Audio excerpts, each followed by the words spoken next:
मध्य प्रदेश के जबलपुर में आज से 75 दिन पहले की बात बताता हूं दोस्तों, आपने शायद न्यूज़ देखी होगी।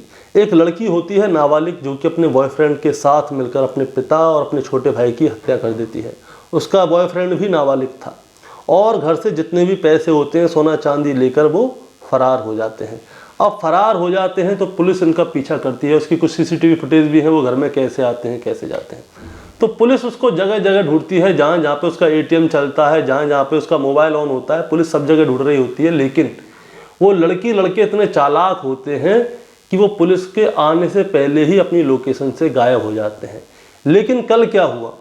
कल वो लड़की हरिद्वार में महिला थाना के पास, जो सरकारी हॉस्पिटल है, उसके आसपास संदिग्ध हालत में घूमती हुई नजर आती है। अब जैसे ही वो लड़की नजर आती है तो तुरंत उसे पुलिस पकड़ती है और उसे अपने साथ पकड़ के थाने लेकर जाती है। अब उससे पूछते हैं कि भाई तुम यहाँ पे कैसे डुल रही हो, तुम क्यों घूम रही हो? तो पता चलता है कि ये वही लड़की है जिसने कि अपने पिता और अपने भाई की हत्या की थी आज से 75 दिन पहले।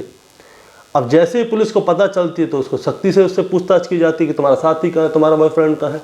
अब पता चलता है कि उसका बॉयफ्रेंड उसे किसी बहाने से कह के कि वहाँ पे कि तुम यहाँ पे रुको, मैं कुछ सामान लेकर आ रहा हूँ।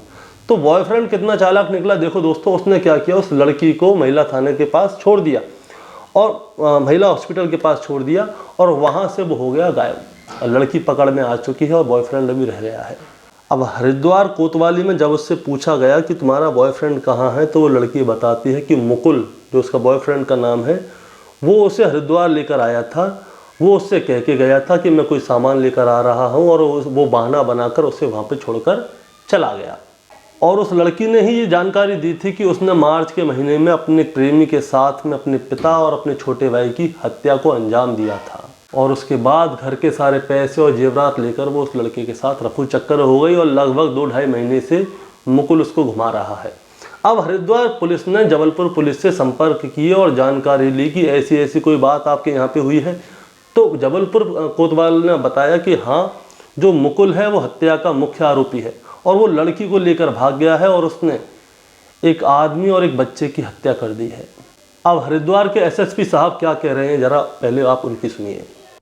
पुलिस के द्वारा जब चेकिंग अभियान चलाया जा रहा था, इसी समय एक सूचना पुलिस को प्राप्त हुई थी कि जिला अस्पताल के पास में एक जोड़ा, जिसमें एक लड़का जिसका नाम मुकुल कुमार सिंह है, उसके साथ एक लड़की भी वहाँ पर है, जिसको पुलिस के द्वारा जब पूछताछ के लिए बुलाया गया। इस बीच बचाव करते हुए मुकुल कुमार सिंह जो वांछित था वो फरार हो गया।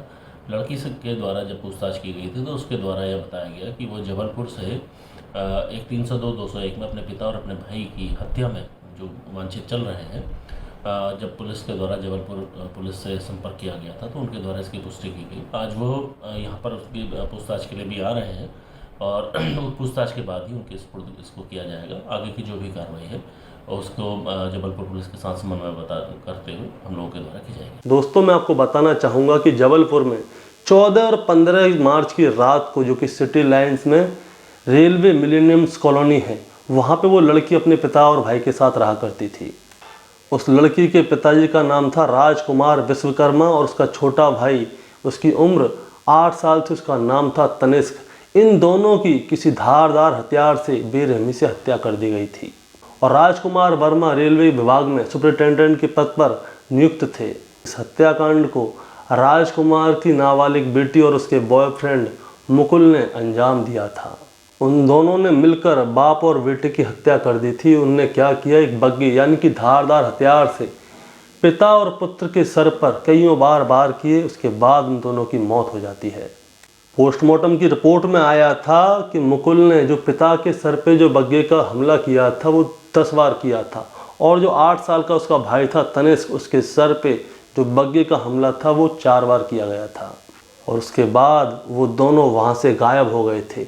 लेकिन अभी मुख्य आरोपी जो है मुकुल, वो पुलिस की गिरफ्त से थोड़ा दूर है और उसके ऊपर 10,000 रुपये का अभी इनाम भी रखा गया है। दोस्तों, इसकी खबर में जो आगे जैसे भी जांच पड़ताल होगी, मैं आपको सारी जांच पड़ताल टाइम टू टाइम देता रहूँगा और ऐसी ही और न्यूज़ देखने के लिए आप लोग मेरा चैनल गौरव शर्मा सफ़र सब्सक्राइब कर सकते हैं। नमस्कार।